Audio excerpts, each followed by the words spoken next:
এই ভিডিওটা দেখুন, এই ভিডিওটাতে কি বুঝতে পারছেন দেখুন।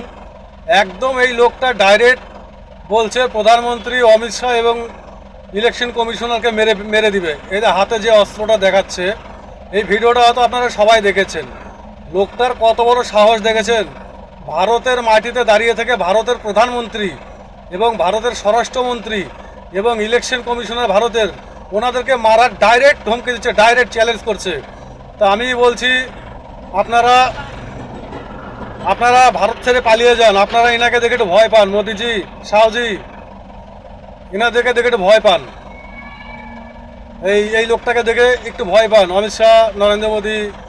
আপনারা এনাকে দেখে একটু ভয় পেয়ে আপনারা ভারত ছেড়ে চলে যান, নইলে আপনাদেরকে মেরে দিবে। তো এই লোকটা দেখছেন না, ডাইরেক্ট বলছে আপনাদেরকে মেরে দিবে। তো এটা যদি উত্তরপ্রদেশে হতো, এতক্ষণ এর বাড়ির সামনে মনে হয়